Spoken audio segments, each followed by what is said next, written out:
کہتا ہے کہ اے اللہ ہم خاص کر تیری ہی عبادت کرتے ہیں. عبادتیں جتنی بھی ہیں، عبادتیں جتنی بھی ہیں، چاہے وہ قول سے ہے، فعل سے ہے، عمل سے ہے، نظر و نیاد ہے، یہ سب چیزیں کیا ہیں؟ عبادت. بندہ ادھر یہ عہد کرتا ہے کہ اللہ ہم تیری ہی عبادت کرتے ہیں. ہم دیکھو نا کہ یہ چاہے کوئی اہل تشیع ہے یا کوئی بریلوی ہے، جس فرقے کے ساتھ بھی تعلق رکھتا ہے، وہ کیا کرتا ہے؟ فاتحہ پڑھتا ہے نا، پھر اس میں یہ عہد بھی کرتا ہے. کیا کرتا ہے کہ اللہ ہم تیری ہی عبادت کرتے ہیں. پھر بھی کیا غیروں کی عبادت شروع کر دیتے ہیں، تو پھر یہ اس عہد پر قائم نہیں رہتے. اسی طرح وَإِيَّاكَ نَسْتَعِينُ، صرف خاص کر خود ہی سے کیا کرتے ہیں؟ مانگتے ہیں. پھر اس کا کیا ایک مطلب یہ ہوا کہ صرف اللہ تعالیٰ ہی سے مدد مانگتے ہیں. پھر تو ہم مخلوق سے بھی مدد مانگتے ہیں یا نہیں مانگتے؟ ایک دوسرے کو کہتے ہیں کہ ہماری مدد کر، ہماری ہیلپ کر، کہتے ہیں یا نہیں کہتے؟ ایک دوسرے کو کہتے ہیں ہمیں پانی پلا دے، یہ کر دے، وہ کر دے. یہ کیا ہے؟ پکار بھی رہے ہیں اور مدد بھی وہ ہماری کر رہا ہے. پھر ایاک نستعین کا کیا معنی ہو؟ اس کے عام مفسرین نے یہ جواب دیے ہیں کہ بندوں کی مدد کرنا یہ بھی گویا کہ اللہ تعالیٰ کی ہی مدد کرنا ہے. کیسے؟ کیونکہ بندوں کو ہاتھ دینے والا کون ہے؟ وجود دینے والا کون ہے؟ یہ طاقتیں دینے والا کون ہے؟ اللہ تعالیٰ ہی ہے. تو اس لیے بندوں کی مدد کرنا، دوسرے بندے کی مدد کرنا، یہ بھی کیا ہے؟ گویا کہ اللہ تعالیٰ کی مدد کرنا. دوسرا اس کا جواب یہ ہے کہ اصل جواب جو ہے وہ یہ ہے کہ یہ جو بندے ایک دوسرے کی مدد کرتے ہیں، یہ ما تحت الاسباب ہے، جس کے بغیر پوری نظام کائنات چل ہی نہیں سکتا، ایک منٹ کے لیے نہیں چل سکتا. ہر لمحہ بندہ ایک دوسرے سے مدد طلب کرتا ہے، ایک دوسرے کو کام کے لیے کہتا ہے. سمجھ آئی کہ نہیں ہے؟ تو اس کا مطلب ہے ما تحت الاسباب، ایک دوسرے کو پکارا جائے اور اس سے کیا کی جائے؟ مدد طلب کی جائے. ہاں جہاں پر غیر اللہ، جہاں پر ما فوق الاسباب ہوگا، بندے کی دست رس سے باہر ہوگا، بندے کے اختیار میں نہیں ہوگا، وہ یہاں پر یہ معنی مراد ہے کہ اللہ جہاں پر بندوں کی طاقتیں نہیں چلتی، بندوں کا علم نہیں چلتا، وہاں پر ہم تجھ ہی سے مدد مانگتے ہیں. اب سمجھ آئی کہ نہیں ہے؟ یہ مختصر میں سمجھا رہا ہوں، تفسیر نہیں ہے. اب اس کے اوپر میں دلائل دوں تو پھر آپ کو پتہ چلے. تو ایاک نعبد و ایاک نستعین، اے اللہ ہم خاص کر تیری ہی عبادت کرتے ہیں اور خاص کر تجھ ہی سے مدد مانگتے. یہ کیا ہے؟ حصر ہے. صرف تیری ہی عبادت کرتے ہیں، صرف تجھ ہی سے مدد مانگتے ہیں، اور کسی سے نہ مدد مانگتے ہیں نہ کسی کے سامنے جھکتے ہیں. اب عبادت کا کچھ مفہوم سمجھ آ گیا. آگے بندہ کہتا ہے اہدنا الصراط المستقیم، اے اللہ ہمیں صراط مستقیم پر پکا رکھ. صراط مستقیم، صراط کا معنی راستہ، المستقیم کا معنی سیدھا راستہ. اے اللہ ہمیں صراط مستقیم پر پکا رکھ. صراط مستقیم سے کیا مراد ہے؟ صراط مستقیم سے کیا مراد ہے؟ ہر بندہ کہتا ہے کہ یار ہمیں صراط مستقیم پر چلنے کی اللہ تعالیٰ توفیق عطا فرمائے. ہر بندہ دوسرے کو کہتا ہے کہ میں صراط مستقیم پر ہوں، وہ صراط مستقیم پر نہیں. اسی طرح ہے نا، آج صراط مستقیم کا معنی ہی سمجھ لو. بندہ کہتا ہے اہدنا الصراط المستقیم، اے اللہ ہمیں صراط مستقیم پر کیا رکھ؟ پکا رکھ، یا ہمیں صراط مستقیم والی راہ دکھا. تو صراط مستقیم سے مراد یہی ایاک نعبد و ایاک نستعین والی صراط مستقیم ہے. سمجھ آئی کہ نہیں؟ جب بندہ اللہ تعالیٰ کی تعریفیں بھی کر رہا ہے، تمام کی تمام تعریفیں اللہ کے لیے ثابت کر رہا ہے، پھر اپنی جو ہے عبادت کا اظہار بھی کر رہا ہے، اللہ تعالیٰ کو عبادت کا مستحق بھی سمجھتا ہے، اس کو ہدایت تو پہلے ہی مل چکی ہے. اب اس کی دعا یہ ہے کہ اللہ ہمیں صراط مستقیم جو آپ نے ہمیں دے دیا ہے اسی پر کیا رکھ؟ پکا رکھ. اور صراط مستقیم کا دوسرا مفہوم اور مطلب یہ ہے کہ پوری شریعت، پوری کیا ہے؟ شریعت.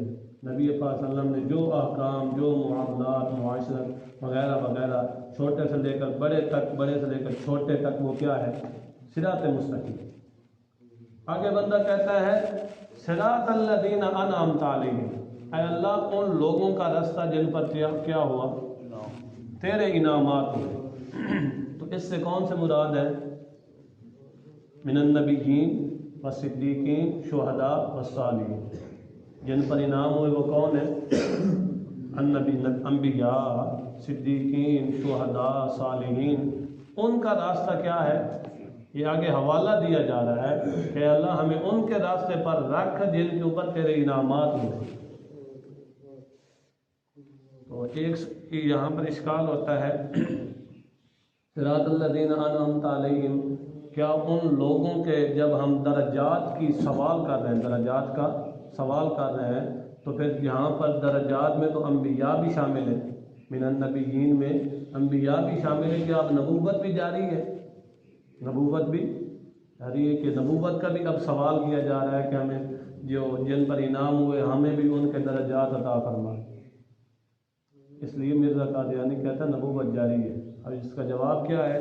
اس کا جواب یہ ہے کہ یہاں پر درجات کا سوال ہی نہیں ہے، درجات کا سوال ہی نہیں ہے، بلکہ کس کا سوال ہے کہ ان کے راستے پر ہمیں کیا رکھ، پکا رکھ۔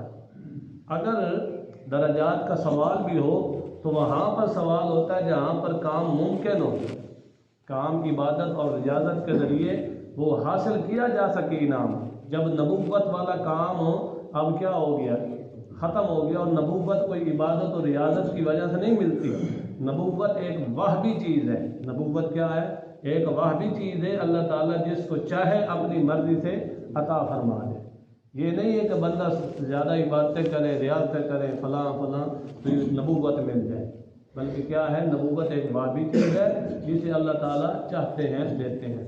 آگے غیر المغضوب علیہم ولا الضالین، اے اللہ ہمیں ان کے راستے پر نہ چلا جن پر تیرا غضب ہوا، اور نہ ان کے راستے پر جو گمراہ ہوئے۔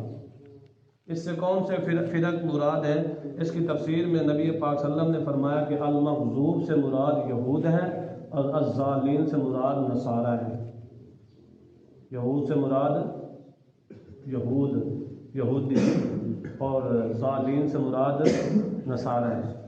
یہ تفسیر بطور تمثیل ہے، بطور مثال کے ہے۔ کیونکہ نبی پاک صلی اللہ علیہ وسلم کے وقت اس وقت یہی دو فرقے تھے، یہود اور نصارہ، اس لیے نبی پاک صلی اللہ علیہ وسلم نے ان کی طرف اشارہ کر دیا۔ باقی جو بھی اللہ تعالیٰ کے راستے سے ہٹا ہوا ہوگا وہ مغضوب میں شامل ہوگا، اسی طرح ظالمین میں بھی شامل ہوگا۔ یہاں پر دیکھ لو کہ اللہ تعالیٰ نے خود فتویٰ لگایا، خود کیا کیا ہے، فتویٰ لگایا کہ یہ خدا کے غضب کے مستحق ہے۔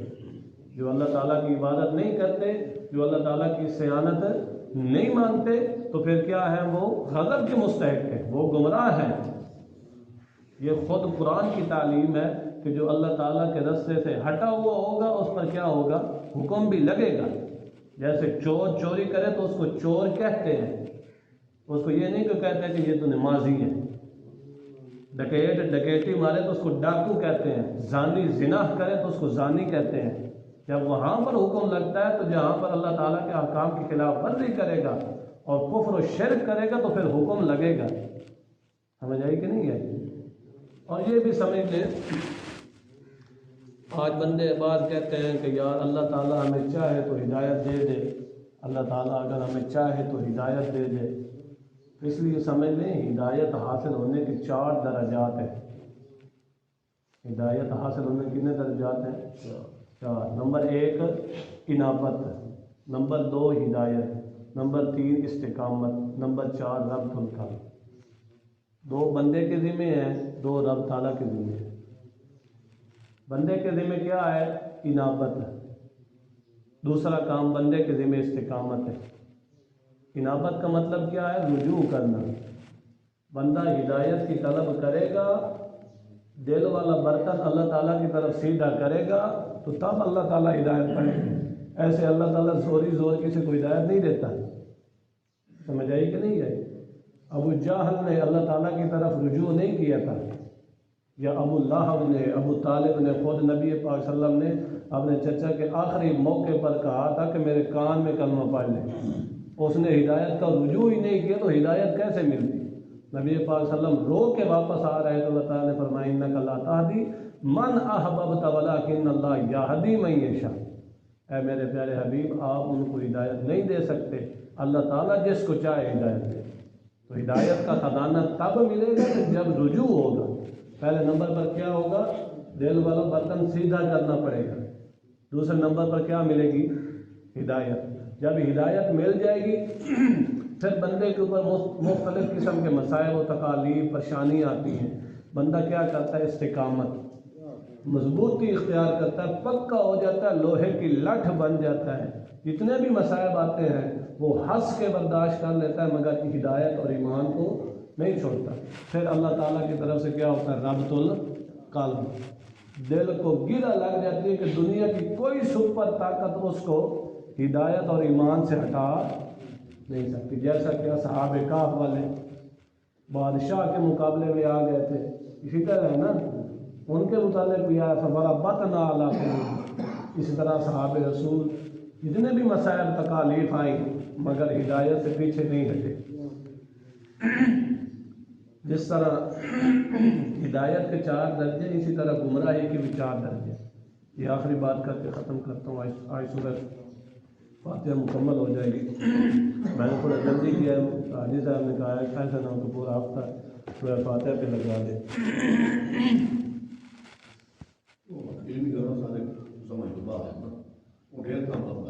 کون سا؟ ہاں جی، اچھا آخری بات، بیٹھو نا 1 منٹ بیٹھو، بس 1 منٹ میں بات ختم ہو جائے۔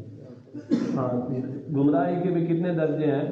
4 درجے۔ پہلا درجہ بندہ شک کرتا ہے، کیا کرتا ہے؟ شک، ریب۔ دوسرے نمبر پر بندے کو ضلالت، گمراہی ملتی۔ تیسرے نمبر پر بندہ جھگڑا کرتا ہے اہل حق کے ساتھ۔ چوتھے نمبر پر ختم اللہ علی قلوبہم، ختم علی القلب۔ سمجھ آئی کہ نہیں ہے؟ پہلے نمبر پر کیا کرتا ہے؟ ریب اور شک، دین کے کاموں میں کیا کرنے لگ جاتا ہے؟ شک کرنے لگتا ہے۔ جب شک کرتا ہے تو پھر اس کا لازمی نتیجہ یہ ہے کہ وہ گمراہی کی طرف جائے گا۔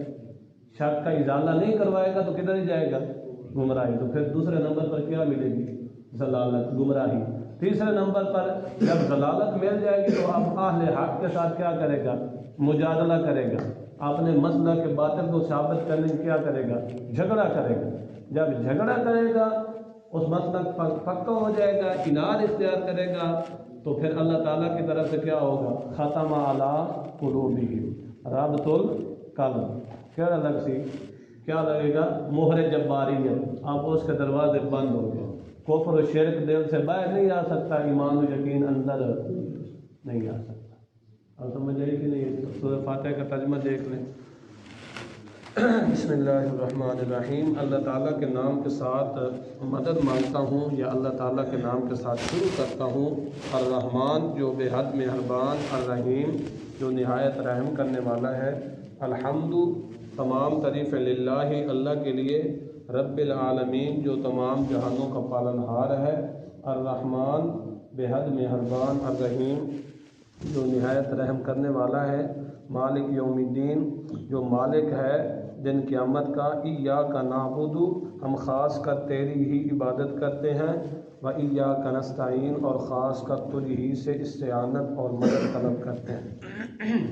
اہدنا الصراط المستقیم، اے اللہ ہمیں سیدھے راستے پر قائم دائم رکھ۔ صراط الذین انعمت علیہم، راستہ ان کا جن پر تیرے انعامات ہوئے۔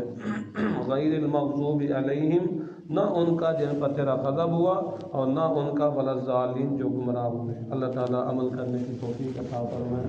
وآخر دعوانا الحمد